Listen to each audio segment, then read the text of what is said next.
Assalamualaikum warahmatullahi wabarakatuh. Saya Akila Jarodaria, mahasiswi manajemen Dakwa 6A.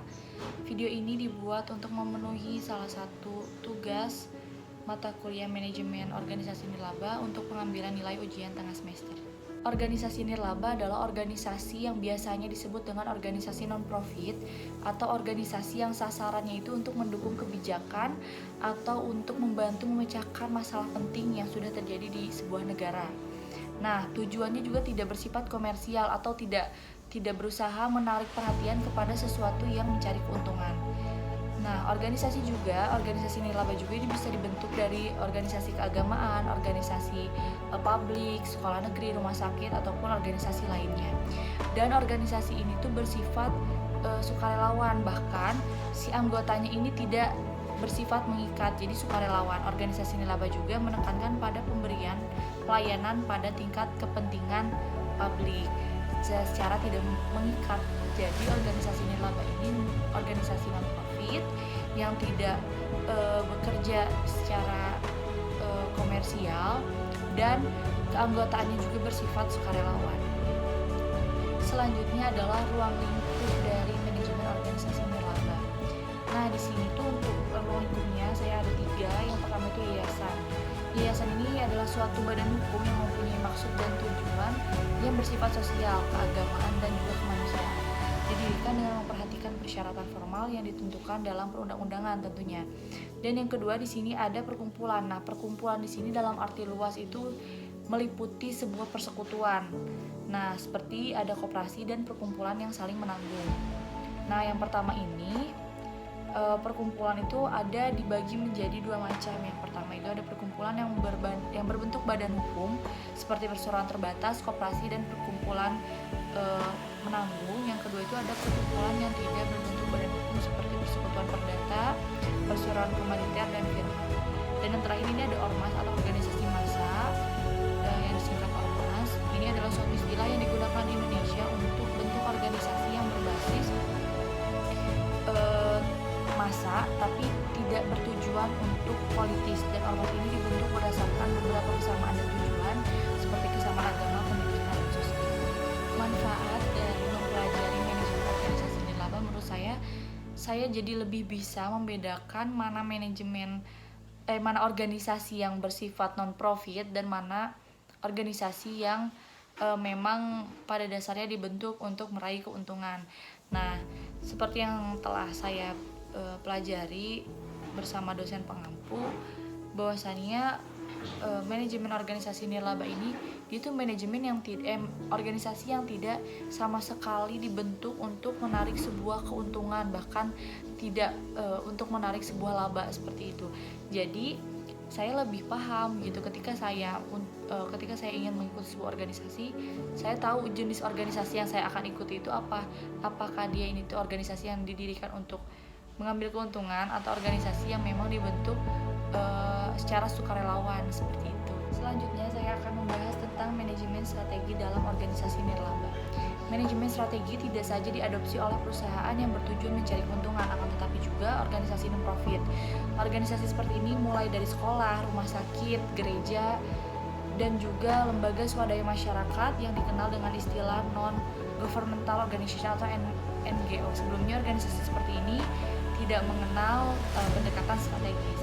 Konsep-konsep strategis yang sudah lama dimanfaatkan organisasi profit dapat diaplikasikan di dalam organisasi non-profit juga.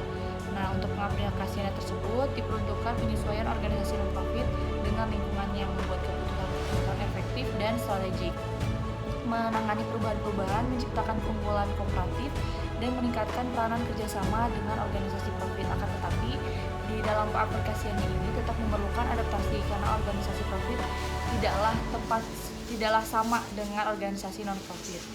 Nah, untuk pengaplikasiannya di sini ada konsep strategi pada organisasi non-profit yang dilakukan dengan 4 pedoman. Yang pertama itu dengan pengembangan misi organisasi non-profit secara jelas. Yang kedua, mengidentifikasi publik sasaran. Yang ketiga, menciptakan deskripsi organisasi non-profit yang mampu mengkomunikasikan misi ke depan publik. Dan yang terakhir adalah fokus menciptakan kepuasan publik sasarannya. Dan selanjutnya ada beberapa aktivitas yang menempatkan organisasi non-profit bekerja sama secara menguntungkan dapat dilakukan dengan beberapa cara. Yang pertama itu membuat proyek bersama, menyelenggarakan forum dengan sponsor bersama untuk mengkaji isu-isu pokok. Terus yang ketiga itu membentuk koalisi aktif, dan yang terakhir itu mengembangkan program pertukaran kerjasama antar organisasi non-profit dengan para praktisinya. Nah, untuk pengaplikasian konsep dan strategi pada organisasi non-profit itu memenuhi kebutuhan desakan untuk melibatkan diri dalam pemasaran kewirausahaan dan keterampilan manajemen untuk mengaplikasikan tersebut, dan membuahkan hasil pertumbuhan yang pesat menggunakan perencanaan strategi yang memperluas wawasan manajemen pada istilah scanning lingkungan. Dan singkatnya, dengan pengaplikasian konsep strategis organisasi non-profit ini, hasil akhirnya akan berlangsung secara efektif dan efisien secara menguntungkan. Selanjutnya saya akan membahas tentang tipe-tipe organisasi yang bersifat publik dan private. Nah, untuk tipe-tipe organisasi publik ini memiliki beberapa kategori.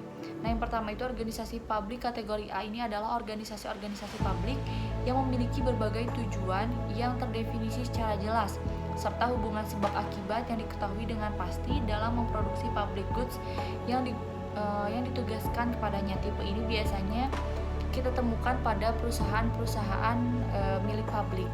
Nah, selanjutnya ada organisasi publik kategori B. Ini adalah organisasi publik di mana tujuan-tujuannya itu harus dicapai secara jelas, tetapi hubungan sebab akibat dalam proses operasionalnya ini tidak diketahui dengan pasti. Untuk organisasi publik semacam ini, kita tidak bisa menerapkan ukuran-ukuran kinerja yang semata-mata bersifat ekonomis. Biasanya penilaian kinerjanya dilakukan melalui pendapat para ahli. Dan selanjutnya ada organisasi publik kategori C. Nah, organisasi ini bertujuan, organisasinya itu secara jelas dan bisa didefinisikan.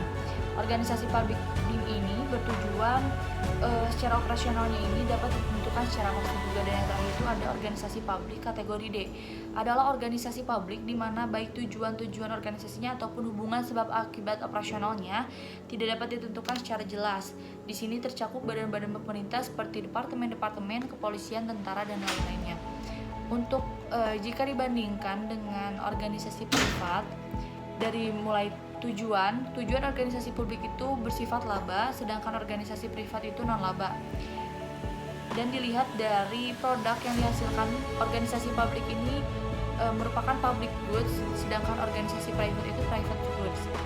Dari segi cara pengambilan keputusannya, organisasi publik ini bersifat demokratis, sedangkan organisasi private ini lebih bersifat strategis bisnis. Dan dari ukuran kerjanya, organisasi publik ini lebih bersifat sosial welfare, dan organisasi privat ini lebih ke efisiensi. Dan yang terakhir itu, jika dilihat dari misi organisasinya, organisasi publik ini lebih ke melakukan kebaikan, sedangkan organisasi private itu lebih ke untung rugi.